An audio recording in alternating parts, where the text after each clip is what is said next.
स्वामी, पिताजी मान गए हैं, पर उनकी एक शर्त है।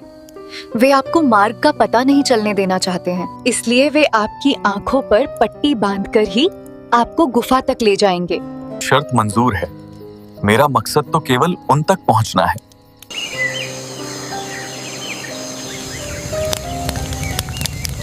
आंखों पर पट्टी बांधने से मैं उस गुप्त मार्ग को कभी याद नहीं रख पाऊंगा। महाराज को दिए वचन को पूरा करने के लिए मुझे कोई युक्ति लगानी ही होगी।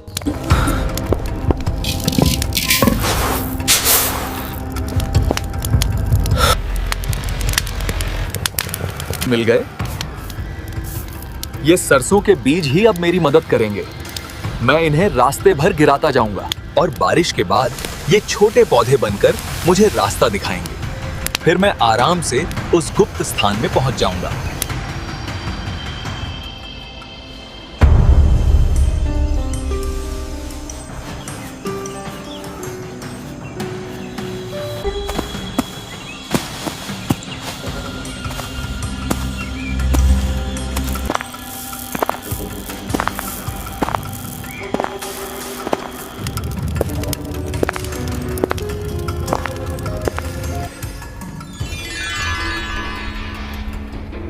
अहो भाग्य, साक्षात नील माधव।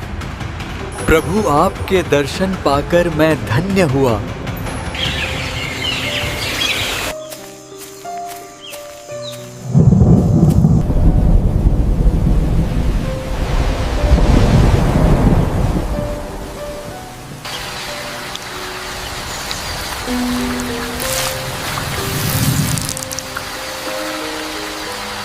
अब समय आ गया है, सरसों के पौधे उग आए होंगे। स्वामी, इतनी सुबह झोला लेकर कहाँ की तैयारी है? प्रिय, आज मौसम बहुत सुहावना है और मेरा मन जंगल की सैर करने का है। मैं बस नजारा देखकर लौट आऊंगा। ठीक है, पर वन में जंगली जानवरों का भय रहता है। शीघ्र लौट आइएगा।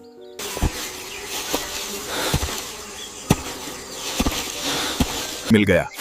वो रहे सरसों के पौधे। यही रास्ता मुझे सीधा उस गुफा की ओर ले जाएगा। अच्छा, तो ये है वो गुप्त स्थान जिसे विश्ववसु सभी से छिपा रहे हैं। सुनती हो, मुझे कुछ आवश्यक कार्य हेतु कुछ दिनों के लिए बाहर जाना होगा। तुम चिंता मत करना, मैं बहुत जल्दी वापस आऊंगा। ठीक है स्वामी, आपका इंतजार रहेगा।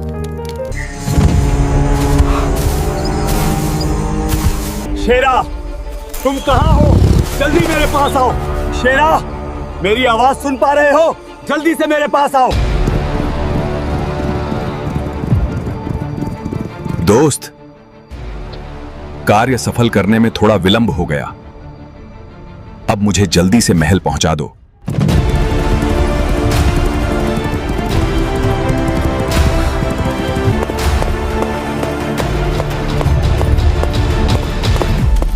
महाराज, वो गुप्त मार्ग अब हमारी मुट्ठी में है।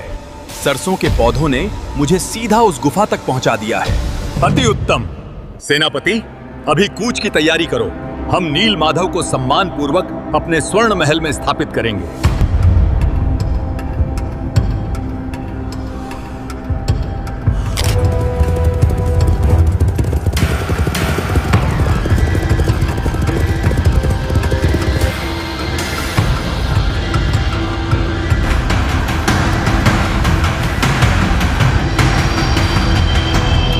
हटो मार्ग से विश्वसु। इन अंधेरी गुफाओं में भगवान का रहना उचित नहीं है। वे राजमहल की शोभा बढ़ाएंगे। महाराज, हठ मत कीजिए। प्रभु केवल प्रेम के भूखे हैं, वैभव के नहीं। यदि आप उन्हें जबरन ले जाने की कोशिश करेंगे तो अनर्थ हो जाएगा। सैनिकों, इन्हें हटाओ यहां से।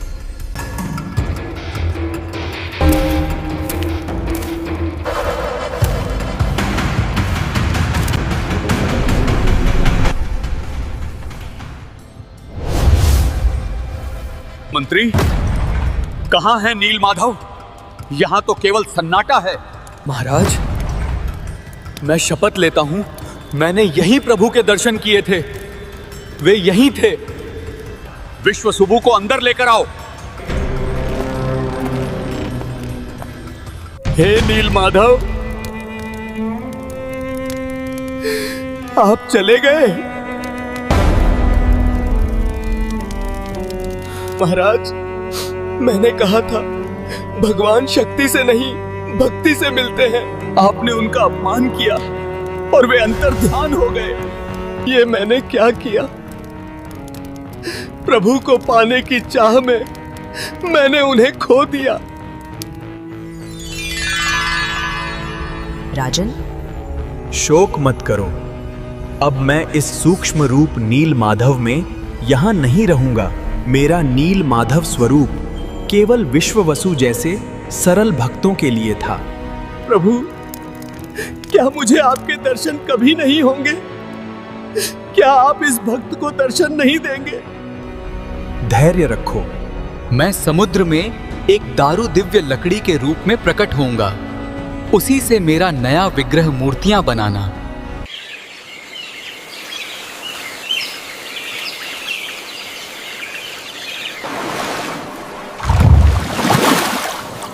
अरे आज का मौसम कितना सुहाना है। हाँ यार, कितना अच्छा लग रहा है। अरे वहां देखो, वो क्या है? इसमें से तो चंदन जैसी खुशबू आ रही है। हमें इसकी सूचना राजा को देना चाहिए। महाराज, समुद्र तट पर एक अलौकिक लकड़ी आई है। वैसी लकड़ी पूरे आर्यावर्त में कहीं नहीं देखी गई। यही वो दारू है महामंत्री, जिसका संकेत आकाशवाणी ने दिया था। चलो, शीघ्र चलो।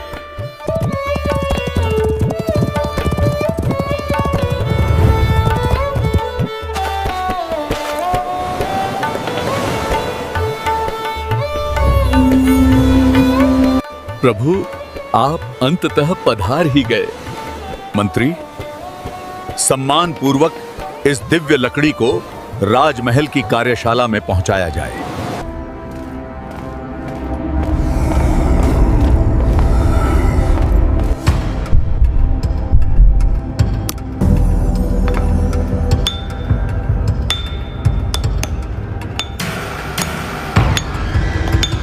मित्र, हम लोग कितनी देर से इस लकड़ी में मेहनत कर रहे हैं, लेकिन इसका कुछ नहीं हो रहा है।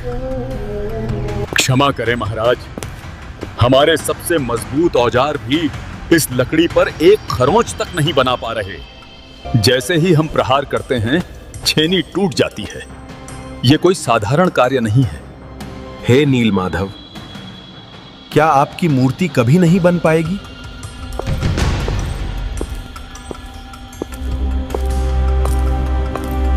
राजन, विलाप न करें। इस दिव्य लकड़ी को कोई साधारण मनुष्य स्पर्श नहीं कर सकता।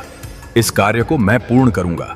महात्मन, आपका तेज बता रहा है कि आप कोई साधारण शिल्पकार नहीं हैं। क्या आप इन मूर्तियों का निर्माण करेंगे? हाँ महाराज, पर मेरी एक शर्त है। कैसी शर्त महाजन? मैं 21 दिनों तक बंद द्वार के पीछे अकेले ही कार्य करूंगा। इस बीच कोई भी, चाहे वो आप हों या रानी, कक्ष के भीतर नहीं झांकेंगे।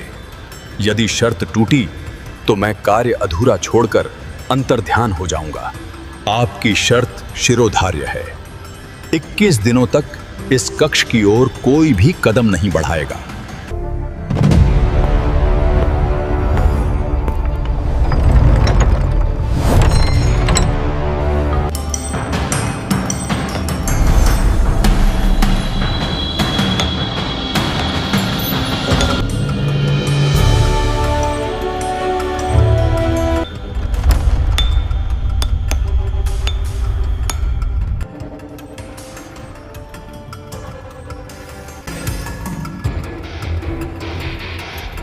पंद्रह दिन बीत गए।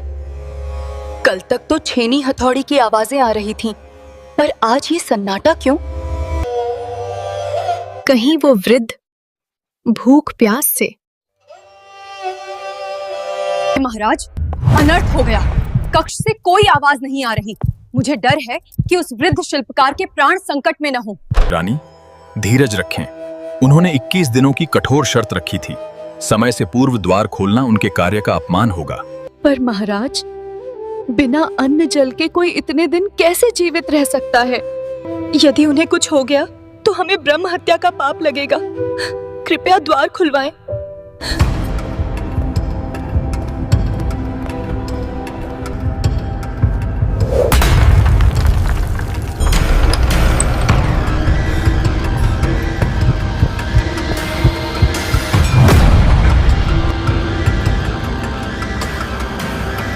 हे प्रभु, मैंने अपनी अधीरता के कारण आपकी शर्त तोड़ दी। अब ये अधूरी मूर्तियां, क्या लोग मुझे कभी माफ करेंगे? मैंने कितना बड़ा अपराध कर दिया। महाराज, वो शिल्पकार कहाँ गायब हो गया? ये तो साक्षात चमत्कार है।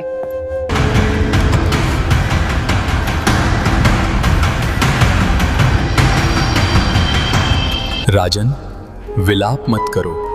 जो हुआ वह नियति थी। वह वृद्ध शिल्पकार कोई और नहीं, स्वयं देव शिल्पी विश्वकर्मा थे।